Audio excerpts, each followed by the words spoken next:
Morning, GRU. My name is Brenda Moen, and my husband Doug and I have been attending Grand River Unitarian for 6 years already. We have found many ways to get involved in the life of this congregation ever since. I'm a worship artist, and I'm helping to run 2 groups this winter. There are always things to do here. Doug and I have 3 GRU events this week alone. We have truly found a spiritual home here, and we would not have had such a home otherwise.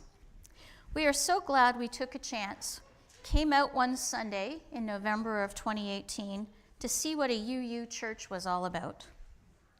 If you're new, we encourage you to visit us several times on Sundays or beyond to really get to experience the variety and diversity of our community. Check out our website, Facebook page, publications, displays, and our weekly email newsletter, The Tab. Talk to one of our badged newcomer team after the service.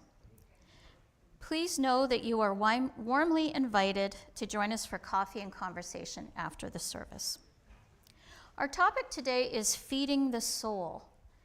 And Leo Tolstoy tells us, "It seems to us that the most important work in the world is the work which is visible, which we can see.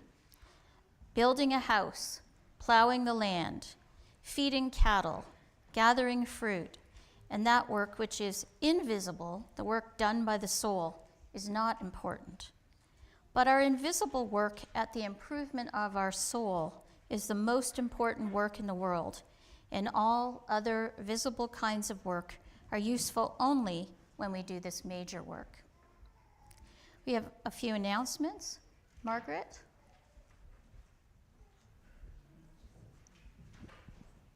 Yes, I'm Margaret Inslee, your very busy president. I just want to bring to your attention that our annual general meeting is next Sunday, so that's a very exciting event for all of us. And thank you. And so the annual meeting will start, we'll have a shorter service than usual. It will be about a half an hour long, and then the annual meeting will start at 11 a.m. And we encourage people to arrive early, before 10:30, and sign in before the service starts and receive your voter packages before the service. And only Grand River Unitarian members can vote, but anyone is welcome to attend the annual meeting, and it's a great way to learn about our congregation. If you're new or thinking about joining even, you might be inspired by our annual meeting. And further to that, our annual report has been published. You've been given a link online to look at that. There'll be another information session offered by board members after the service. That'll be in the window room about 15 minutes after the service ends today. So you can bring your coffee. If you have any questions about anything you've seen in the annual report, you're welcome to bring your questions. And if anyone is interested, we'll even do a brief presentation on the budget. Thank you.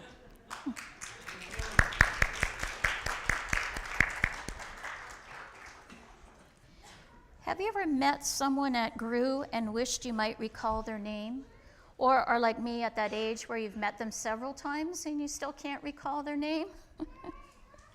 One easy way to do this is checking out the photos on our online directory. Community builders will be taking photos in Whitten Hall after services last week and this week to update the directory. If you or your family need a new or updated photo, the time is now. We will have a copy of the current directory on hand for you to check and correct your contact information as well. Please meet Florian and Kathy downstairs near the greeters table for photos and details. One final announcement. Hope is an active verb. Action is the antidote for powerlessness. Join the Defending Democracy Coordinating Committee and friends after the service at 12:05 in the multi-room to learn about ongoing projects, upcoming events, hopeful ambitions here at GRU, all designed to strengthen democracy. Discover many ways of building resilience and connection and tackling thorny problems. Bring your own ideas, find something you want to be engaged in, or just come to hear about what is going on. Staying informed is also an act of resistance. All are welcome. Also of note, the workshop on compassionate communication led by Susanna Reed will be held on February 28th at 10 a.m. Susanna is a skilled practitioner and teaches the tools we need for compassionate conversations in troubling times. Registration is limited, so don't miss out. Contact Corliss to secure your place. And now we set aside the busyness of our lives and consent to simply be together, giving one another the gift of our attention and intention. Please turn off your phones. And as you do so, turn down the volume of your worries and fears and open your heart to our time together. Be here in this moment. Breathe. Be here.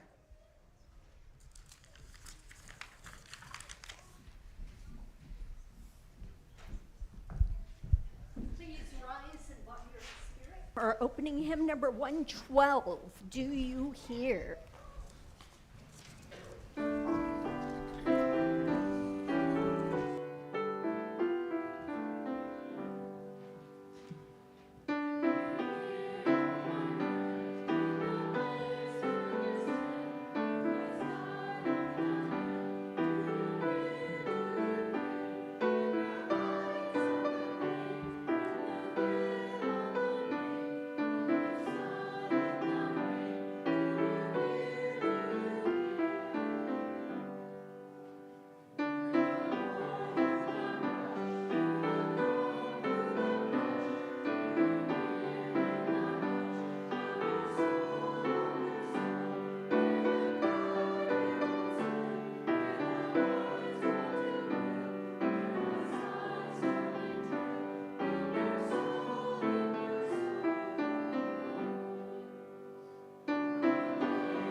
Let this flame be to us a symbol of the wholeness we seek.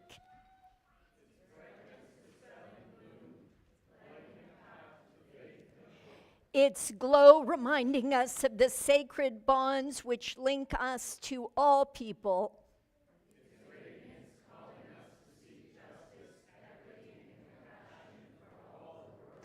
Love is the doctrine of this church. The quest for truth is its sacrament, and service is its prayer. To dwell together in peace, to seek knowledge in freedom, to serve humanity in harmony with the earth, thus do we covenant together. Children of all ages are invited forward for a special story with Pia.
Edmund unravels. Words and pictures by Andrew Kolb.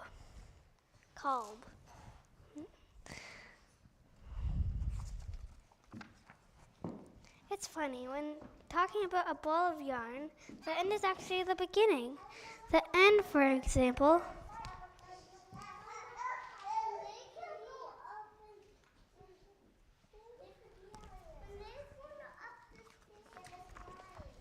is the beginning of Edmund Loom, a little ball of energy. He was always on the lookout for adventure.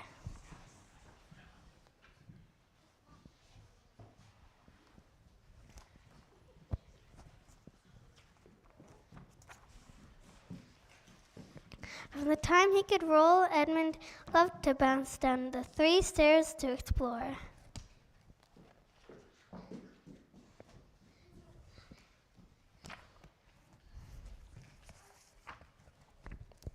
His parents loved Edmund's enthusiasm, but a trip around the corner could mean hours spent reeling him in and rolling him back up.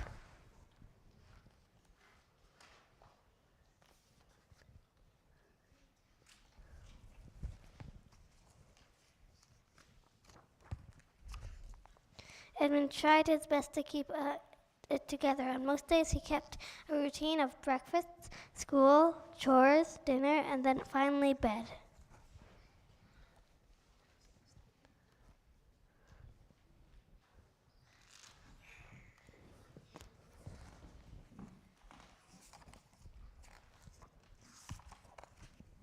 But some days, Edmund just couldn't resist the tug of discovery.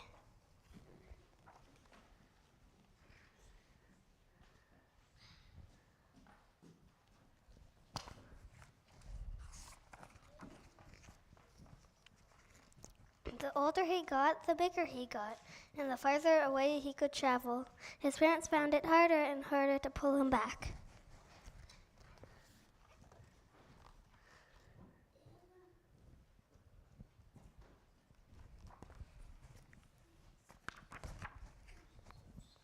Edmund loved the sights and the sounds of new places.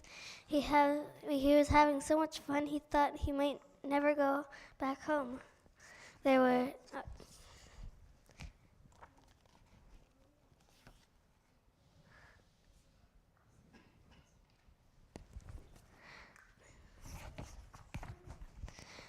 challenges and scary times too, but even those are part of the adventure.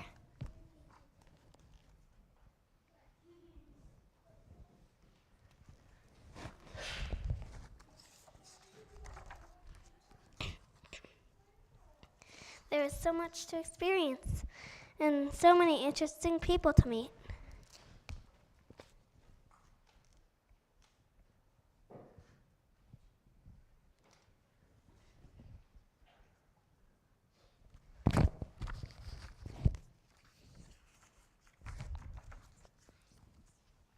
If his parents could see what he was up to, they would be so surprised.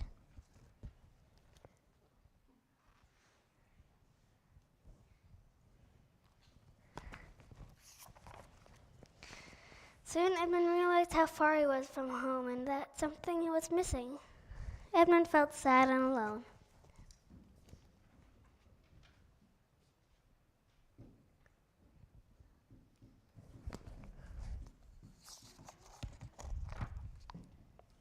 The sight and sounds just weren't as much fun. Then Edmund noticed a welcome tug and the joy of bouncing up 3 very familiar stairs.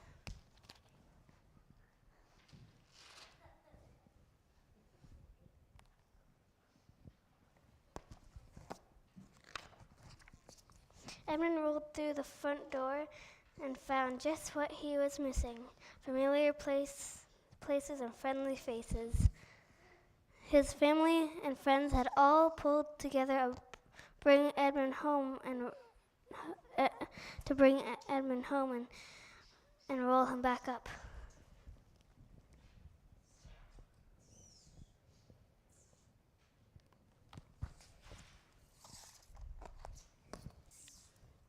Of course, Edmund continued on journey, but now he was sure to visit before visit home before completely unraveling.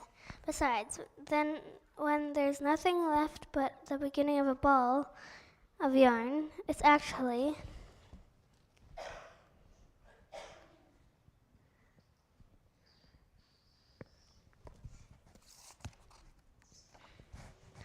the end.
I think we've all experienced the deep satisfaction that comes from giving to a good cause.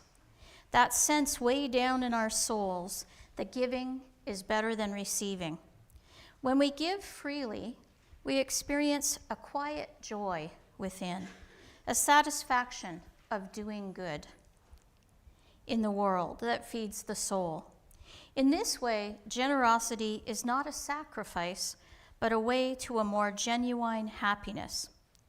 The offering we take on Sundays gives you a chance to feed your soul while also showing your support for GRU, its work, and its values. We will now gratefully receive the offering.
I'm really glad that I'm not an Olympic athlete.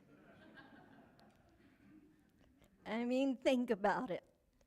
I've watched some of the Winter Olympic Games this past week, marveling at superhuman feats of strength and agility, in awe of the hours of practice and dedication, that single-mindedness, the sacrifice required for such particular preparation.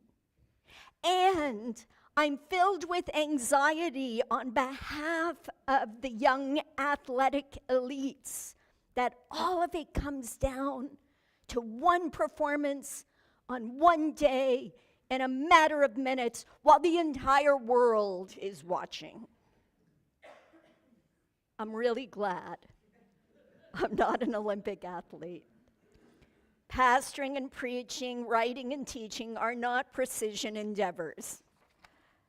As I've watched the games, I wonder how these talented people also prepare for the inevitable consequences of either fulfilling public expectations or falling and failing.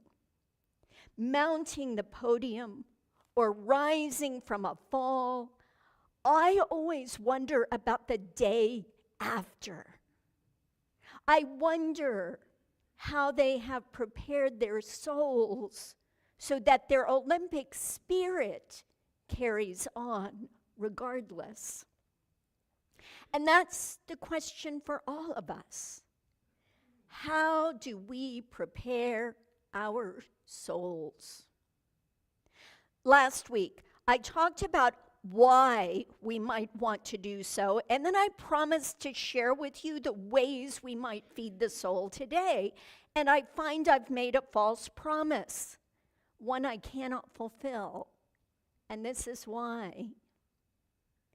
The soul is so deeply personal that there is no formula that I can share that will suit every one of you.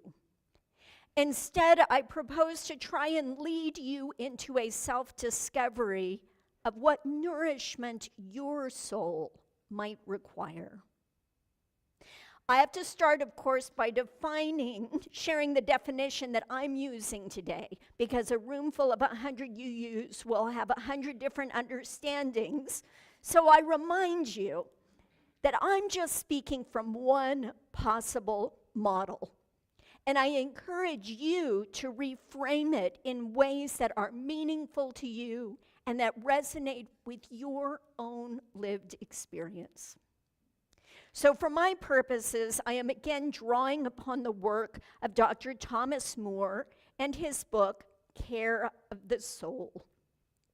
Moore writes, "Soul is the unreachable depth, felt vitality, and full presence of a person or even a thing.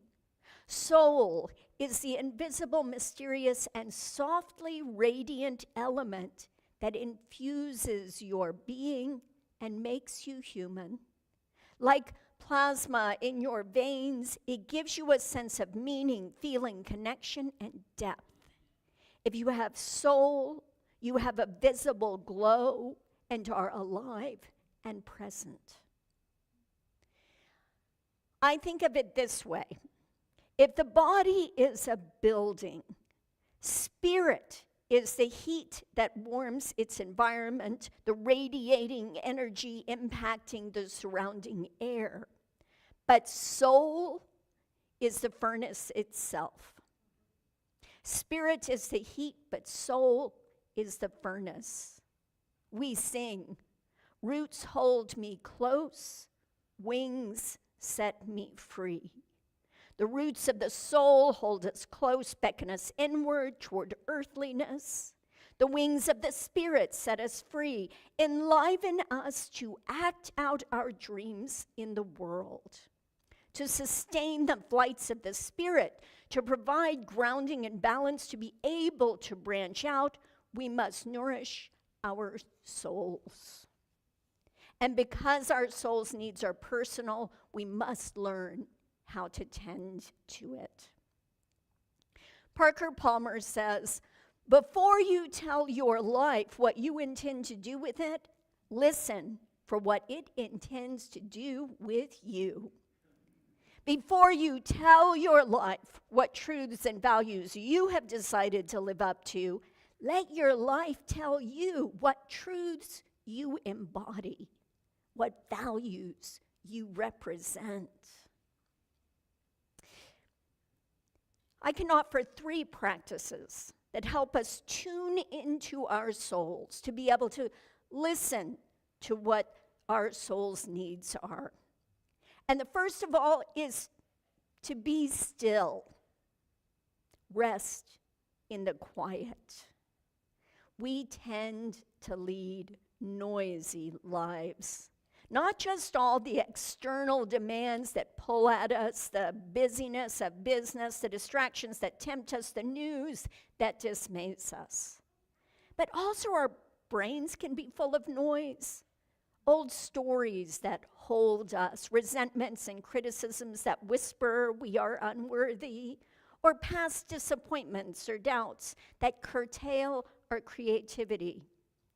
Learning to quiet the noise, to reach deeper, to tune into that small, still voice inside, and hear instead the whisper of the web that keeps us connected to the stardust from which we are made, to the dust of the earth to which we are destined to return. This is where to rest and listen deeper to our true needs at the root of being, where our soul resides. For sure, meditation and other spiritual practices can aid in this, but also just paying attention to dreams, paying attention to what you pay attention to. Take a walk. Notice how your body and senses respond when attuned to the world outside, to the world outside of that endless interpreter that tries to translate experience into words before the experience itself has even been absorbed. A second practice, seek beauty. They say beauty is in the eye of the beholder, but that's only part of the story. Beauty is in the soul of the beholder as well as of the beholden. What we are drawn to is a mirror held up to our soul, showing its reflection through attraction. Pay attention to when and where and with whom you feel most at home.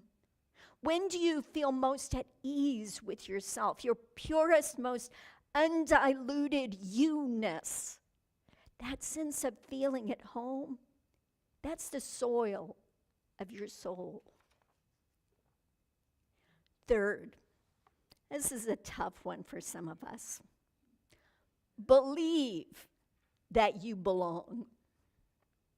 The soul craves attunement, roots, foundation. It is the part of us that recognizes the whisper of the interconnected web of all existence of which we are part.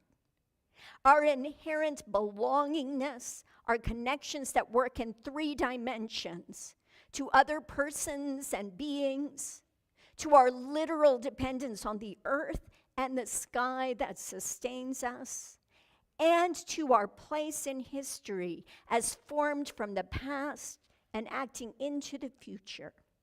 It is through the soul's alchemy that past failure is commuted to today's lessons and in turn informs future understanding.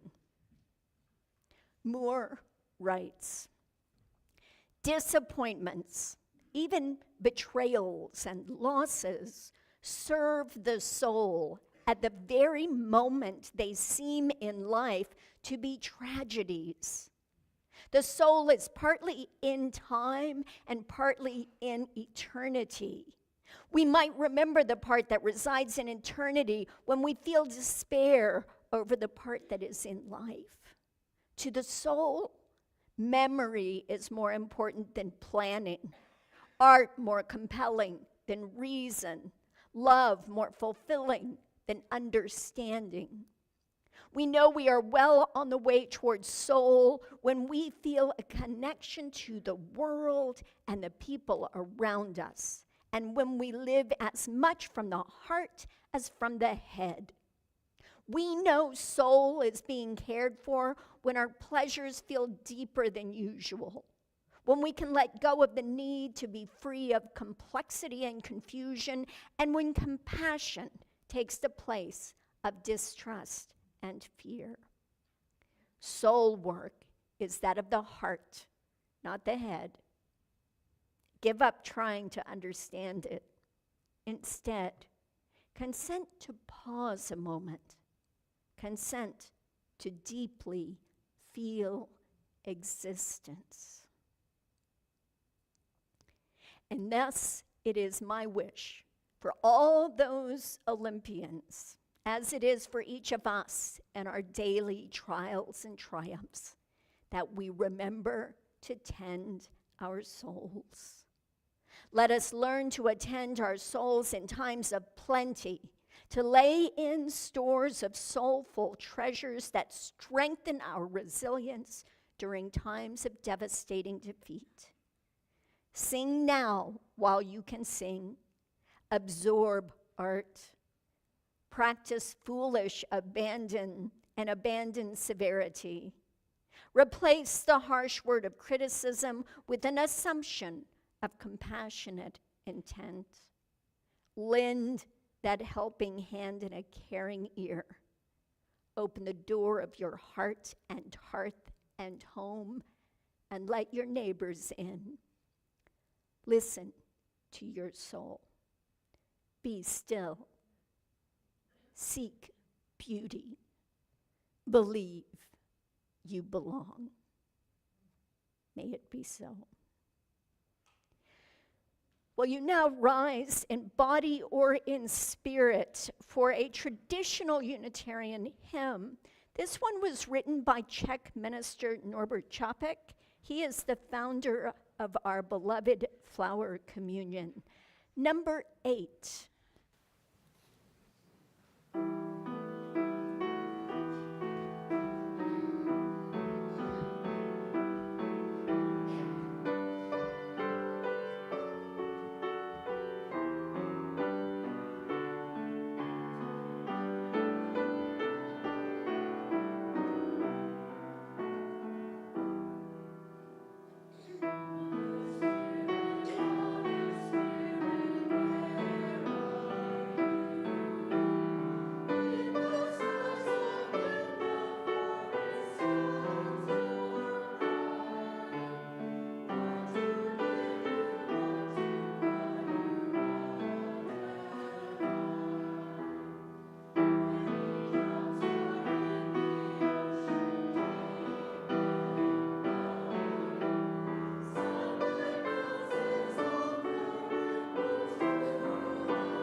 We take time in our Sundays together to light candles, to celebrate together and sorrow together.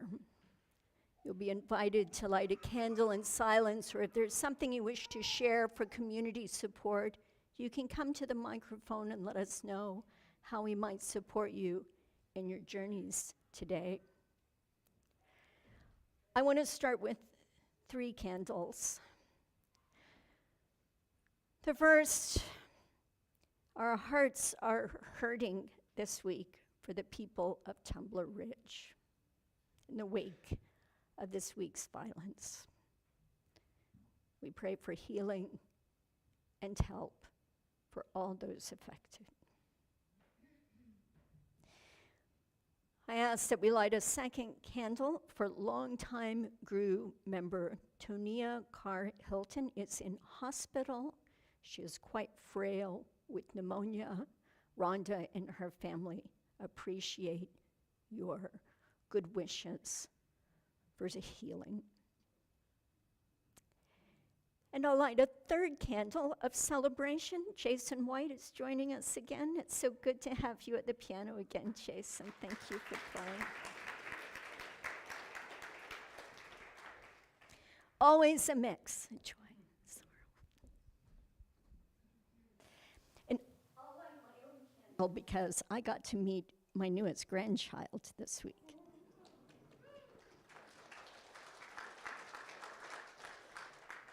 He's just a little bit cute.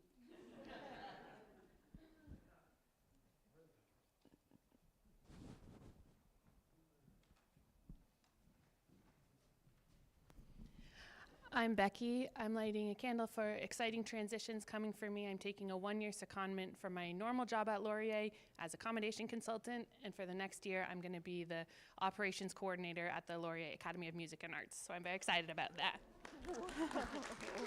Congrats. My name's Rebecca, and I'm really struck by the question, how do you prepare? We have neighbors who lived on our street for many years and recently moved. They have 4 kids, and their middle child in middle school, Harrison, was diagnosed with very aggressive brain cancer, and they need people to hold them in their hearts and a lot of practical help. They have 2 young daughters as well, so we've been thinking about them a lot. Yes. Thank you, Rebecca.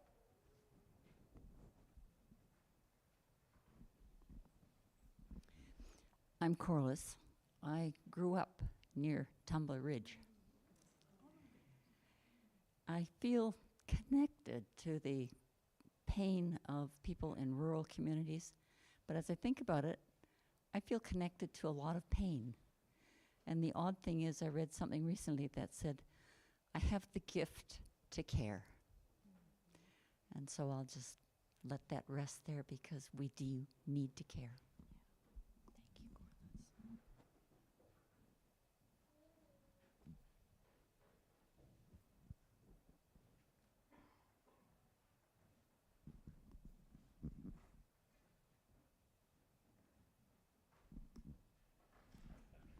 Hi, I'm Tom. A couple weeks ago, I shared that my dad was in the hospital with some end-stage heart failure, and he's back at home now, fortunately, and so your best wishes for him are appreciated.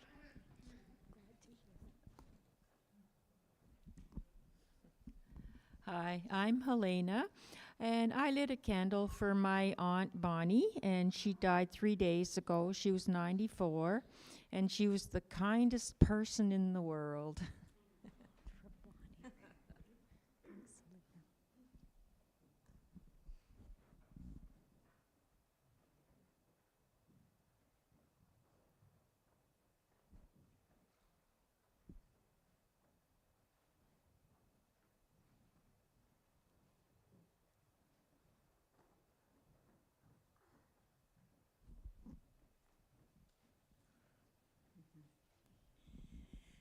I'm Magdalene, and my long-anticipated hip surgery is coming up in March the 5th.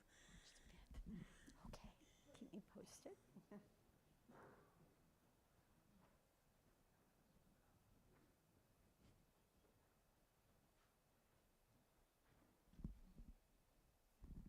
Hi, I'm Greg Simmons, and lighting a candle of celebration. 40 years ago, somehow, I returned to university from a work term, and in that term, I met Neil Hunt 40 years ago, and I also met Brenda Bissell, my wife. So I like Neil, but I married Brenda.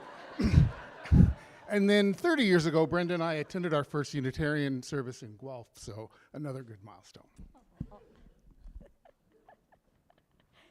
We like you too, Neil.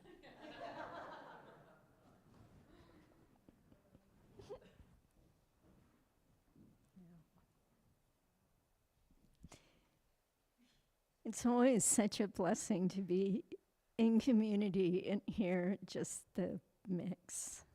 Thank you so much for sharing. Let's light a final candle for all those joys and sorrows here unspoken, but precious in our hearts and held here in community, in spirit, in soul, in heart, and head. Let's sing our pastoral song to one another, Spirit of Life. The words are in your order of service.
Our meditation words are by Marge Piercy. Connections are made slowly. Sometimes they grow underground. You cannot tell always by looking what is happening. More than half a tree is spread out in the soil under your feet. Penetrate quietly as the earthworm that blows no trumpet. Fight persistently as the creeper that brings down the tree.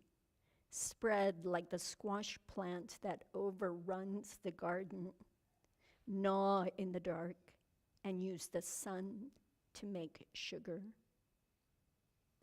Weave real connections, create real nodes, build real houses. Live a life you can endure. Make love that is loving.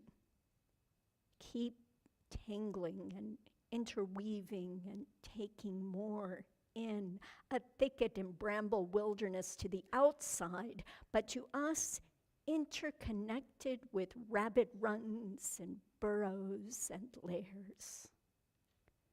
Live as if you like yourself, and it may happen. Reach out.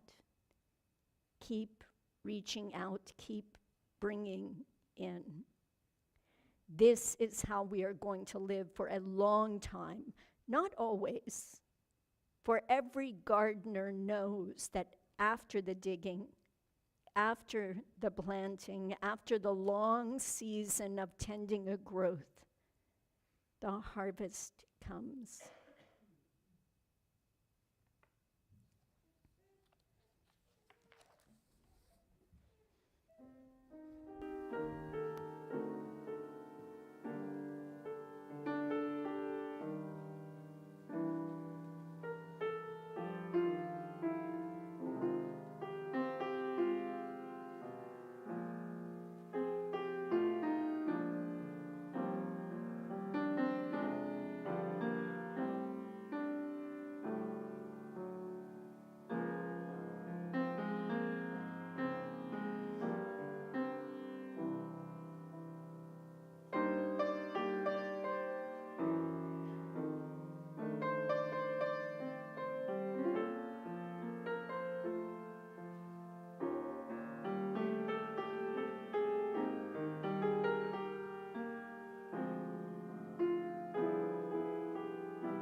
So I've shared a lot of theory, how you of me, and now I want to share a possible practice, an invitation. In her book, Atlas of the Heart by Brene Brown, this is available in our GRU library, Brown suggests cultivating picture memories as one way to feed the soul.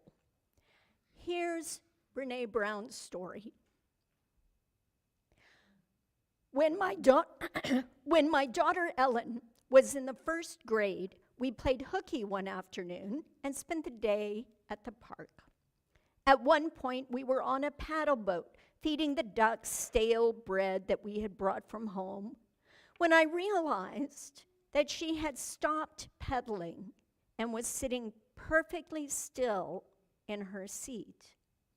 Her hands were wrapped around the bread sack, her head tilted back, and her eyes were closed. The sun was shining on her uplifted face, and she had a quiet smile on her face. I was so struck by her beauty and her vulnerability that I could hardly catch my breath.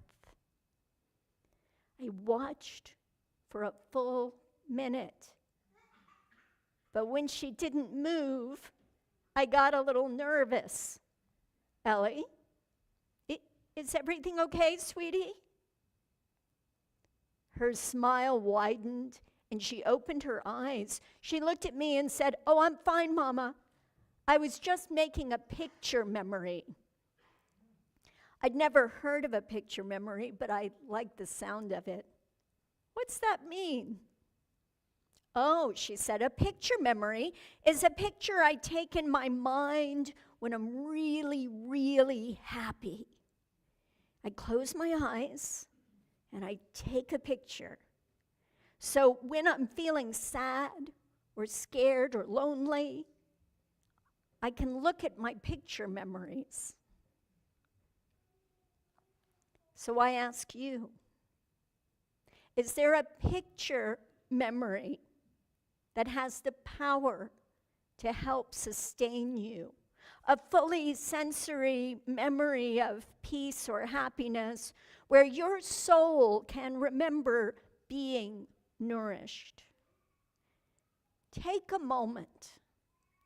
Cast yourselves back in the cradle of sound, sight, scent, touch, taste. Take a moment to remember.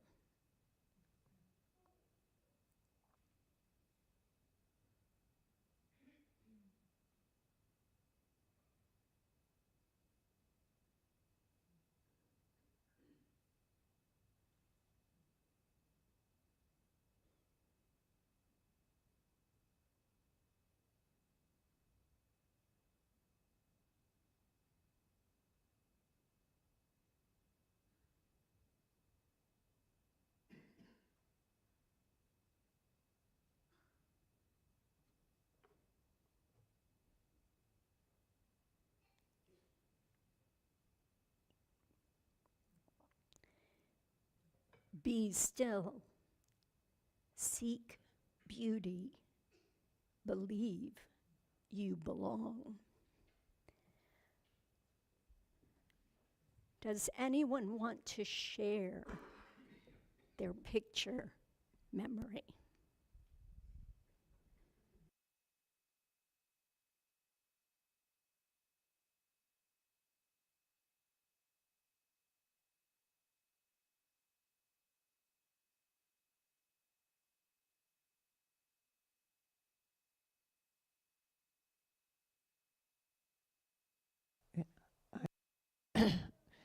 I'm still floating in with the tide with my sister on Cape Cod Bay. Careful not to put my sneakered feet on the floor of the bed because there are crabs including horseshoe crabs, coming in with us in the tide as it moves towards the shore. It's forever embedded in my body and soul.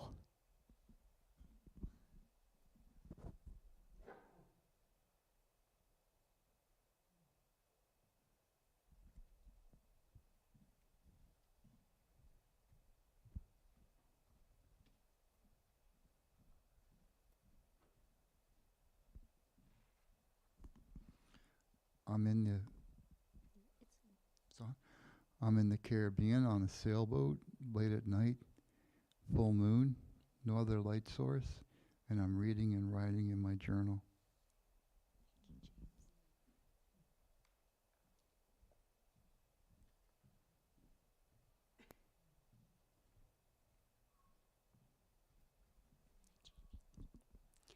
I'm in my bedroom in Seattle, and my daughter Maggie is like 18 months old, and she's asleep next to me as the sun comes in through the window.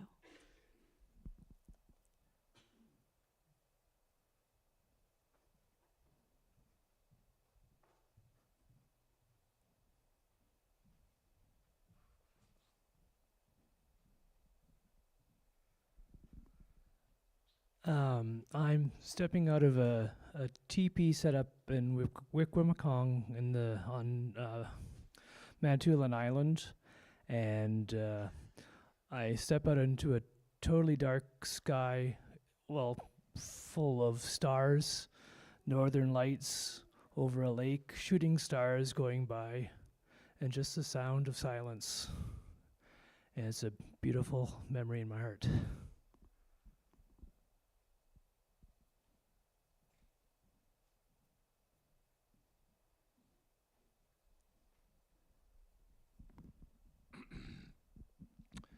I was coming out of the woods from cutting firewood late in the afternoon, just as the sun was setting. Came over the edge of a hill, looking down into an area of farmland that spread out quite a distance.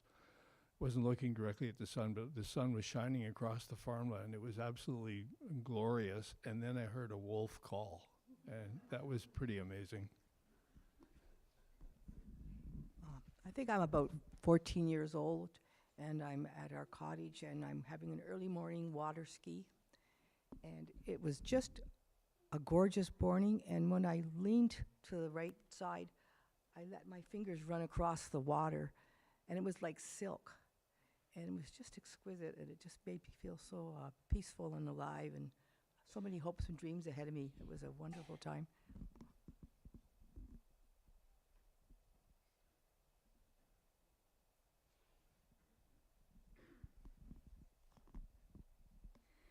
I'm coming home from work, and my pet rabbit, Oreo, comes hopping up to me with his, and then he does the little bow that rabbits do when they want to be petted. And I pet him, and he just settles down into a nice little loaf. By the way, rabbits are like vegan cats. I have 2 of them, and they're just the sweetest little angels ever. I'm a little bit obsessed with them. I have a memory of being in the Okanagan Valley in one of the fruit pickers' cabins and getting up and taking a shower, which consisted of fold of cold plastic rainwater, and then walking down the lane with all the apricots and the sun coming up and the dew glistening on one apricot. That was the best one I ever tasted. And the memory of the sunlight glistening on it was just something I like to go back to sometime.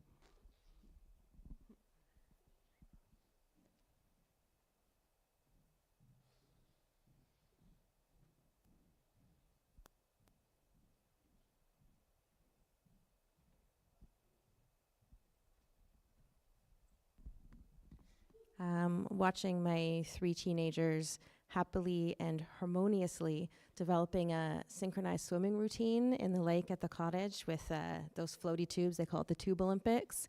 And my husband and I are lying on the dock, enjoying the sunshine and each other's company, and just ignoring them, and appreciating the happy sounds.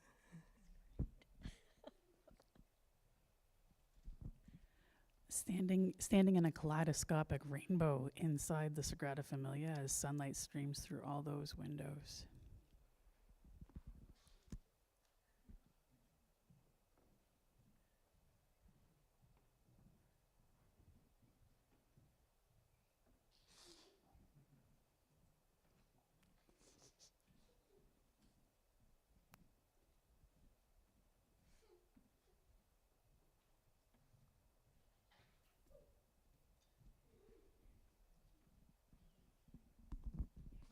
I was driving back home from a concert at night with my friend, and we were just chatting the whole time. It was nice.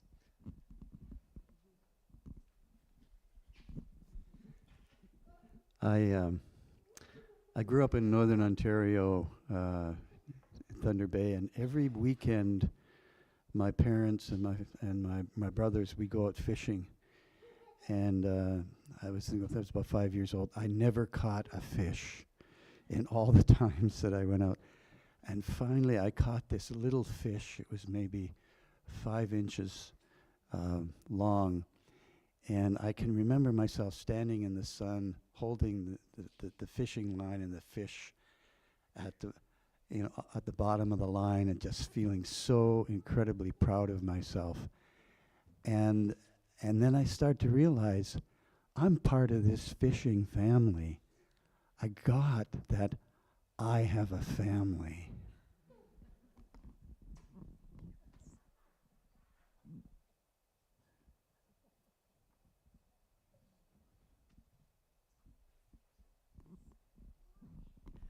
I'm young. I'm in British Columbia in Seymour Inlet.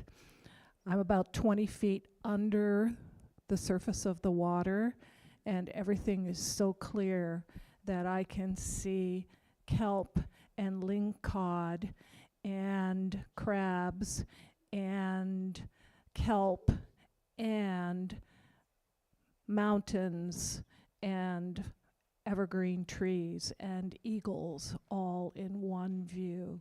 The water had just disappeared.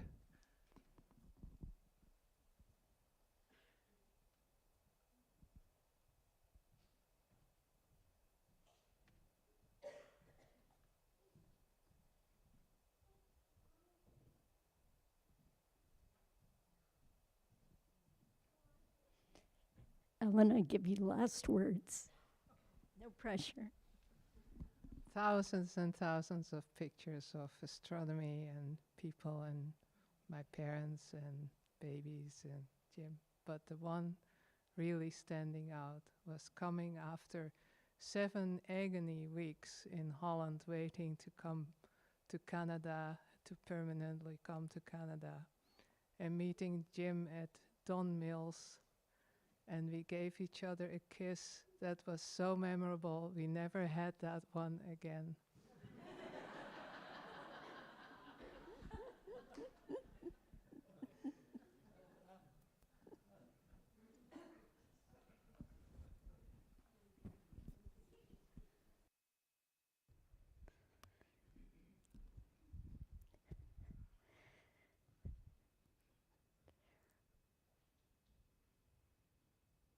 Isn't it always true that someone else's memory sparks another of your own? That first kiss. It's lovely.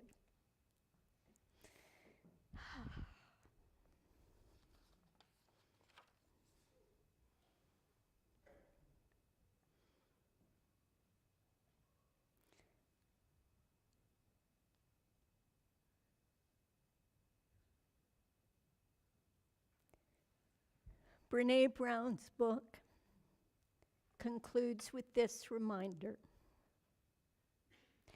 In this life, we will know and bear witness to incredible sorrow and anguish. And we will experience breathless love and joy. There will be boring days and exciting moments, low-grade disappointment and seething anger, wonder and confusion. The wild and ever-changing nature of emotions and experiences leave our hearts stretch-marked and strong, worn and willing. My hope is that we find that solid ground within us, that shore that offers safe harbor when we're feeling untethered and adrift. The more confident we are, about being able to navigate to that place, the more daring our adventures, and the more connected we are to ourselves and each other, even when we have no idea where we are or where we're going. With the right map, we can find our way back to our heart and to our truest self. Let us tend to our souls. May it be so. Will you rise in body or in spirit for our closing song number 134, Our World is One World.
My colleague, Heather Ryan Starr, says, may our time gathered together today help restore us, our connections to one another, our sense of hope, beauty, and fun in this world, our deep knowing that we have to take care of ourselves and each other with love and joy if we are to soulfully survive this world's mayhem.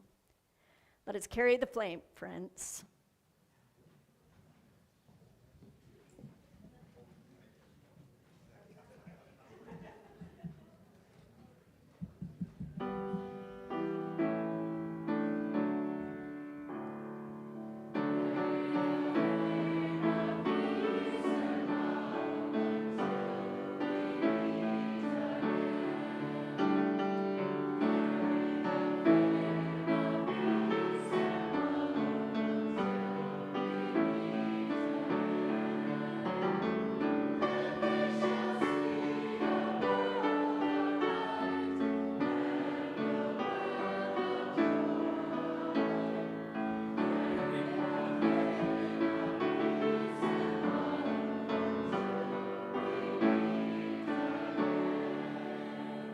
Let the people say,